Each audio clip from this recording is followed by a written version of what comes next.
thanks, Ms. Dhanya, for accepting our invite and walking to our podcast studio today. Thank you so much, Rahan. It's a great pleasure to be here in this BSchool and share some conversation. So today we try and explore your life journey. So I will be asking you several questions, and we will have you to share your experiences. Sure. Right. So let's start with understanding how you feel about being Dhanya Ravi, an inspiration, and why. Being Dhanya Ravi is really proud and happy, grateful for who I am today. Being an inspiration like me, I need to give that to the people around me.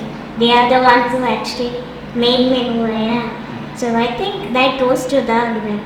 I feel being Dhanya, she has come a long way of struggles, victories, happiness, joy, sadness, and still a lot more things to fight about. I'm impressed to see a good fire in your eyes. That's what you said even in your speech. Okay. Can you share a bit about your early life, your childhood, family, etc.? So I'm born with this condition called osteogenesis imperfecta, which is a genetic disorder that affects the bone strength. So basically the teenage, I don't have this type of collagen that is being produced in our body system, hence the bones are very fragile until my teenage. Yes. So whatever the deformities that you all see in my body system today is because of the bone fractures I had until my teenage. And my days has mostly been, childhood has been in the hospital, but my roots of my career, my family comprises my parents and brother and my family. Right. It's been very beautiful yet very adventurous as a girl with a disability to evolve in a society that wasn't inclusive, and coming from a conservative space, getting into the education sector, the importance of education, employment, all of it matters a lot, and the journey wasn't easy, but it was worth it. Right. Very inspiring. So when we look at you, we see a strong willpower. How did you gain so much of confidence in yourself?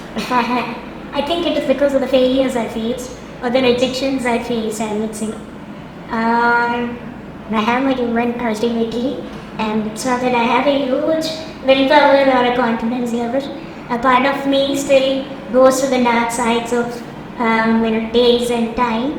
But yeah, what keeps me going is the promise that I have for myself that to make the best of my life, and until my last breath I shouldn't feel liberated.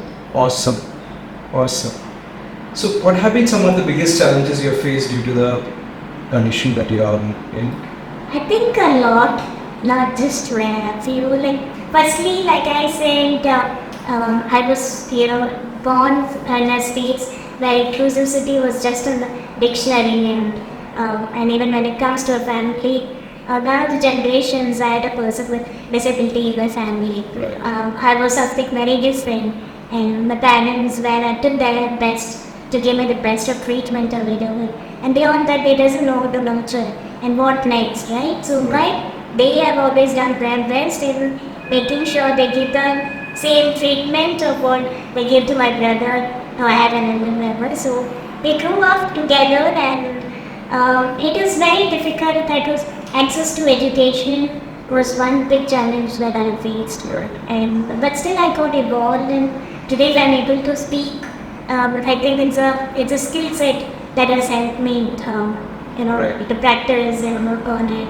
So a lot of the things whatever I'm able to execute at this adult age is the skill set and the practices that I perform during my hard times. Right. And education was one big struggle which I faced, Right. access to education, and then definitely I think our barriers change as we grow. Right. As a child it was education, Right. as an adult it is the accessibility to employment and a lot of things, right? Right. I think if the barriers that I face have been over the years with different things. Yes. So, what do you believe are the most important steps society can take to increase awareness and support? for individuals with this condition? So one of the major aspects that we together has to come forward and work as like any problem that you take, it is not a personal problem. Right. It's a system issue, and we together has to make sure we can come together and reimagine the system works, right?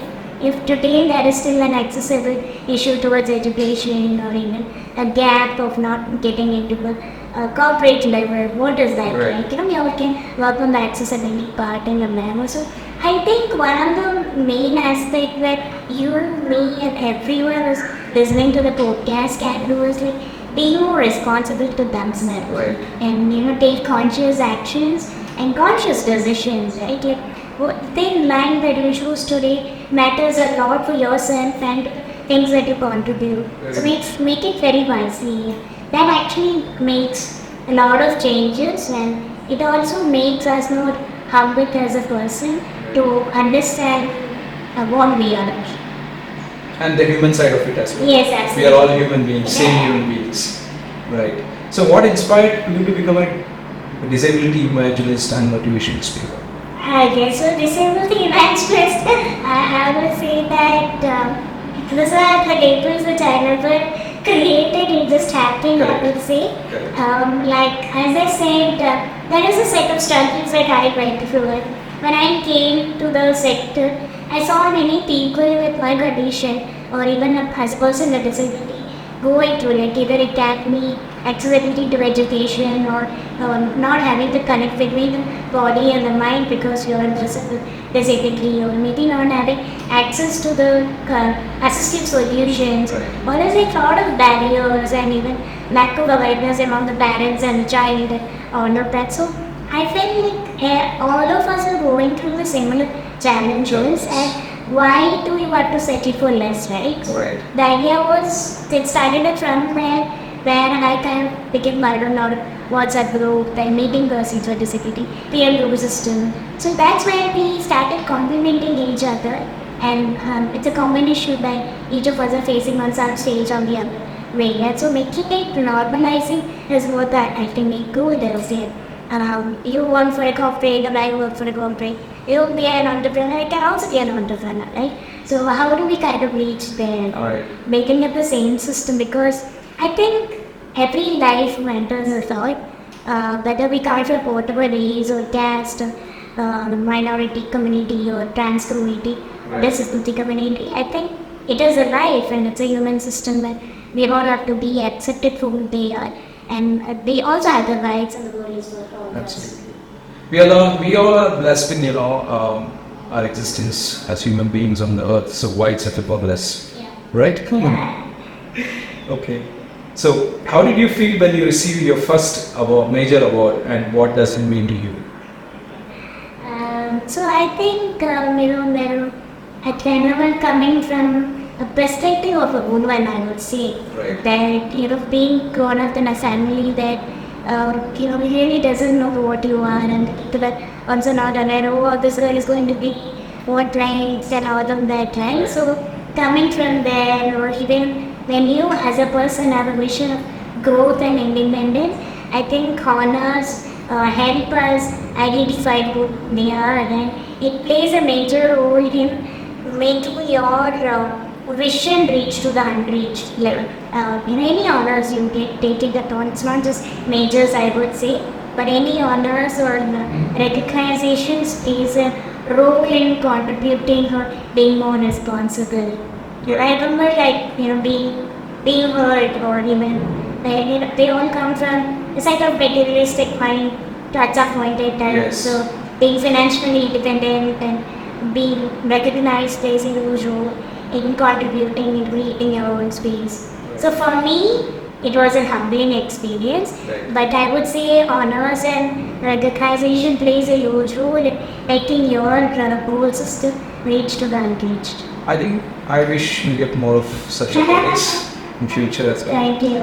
Are there any projects or initiatives you are currently working on that you would like to share to us? Yes, I'm currently working on a project where it's called Humans on Wheels, where they're trying to identify accessible places I also spread a bad post to one person who really doesn't know what exercise is doing, but I'm hoping to have your volunteers on. It's a community-driven project, so anyone can come and run it. So one advice that I would like to give to our audience. Do we need to give an advice? I don't think it's necessary. So I think we kind of spoke all this time that what is really important in our current time is that be responsible to yourselves and be committed with your actions. Make conscious decisions. Like you don't have to feel the regret later in life, because this is one life and it matters for you and for the people around you, right? So we live in an abundant world where we have access to mentors and a lot of other enhanced instruments. So make the best out of it, and this human potential is required to create something beautiful and innovative and make the best out of it. Lovely, lovely. So I'm done with the questions. Yes, sir. Thank you so much, Lord, for having me here on this podcast. Thank you, Dhanya. You Thanks inspired me and as well. management. Thank you.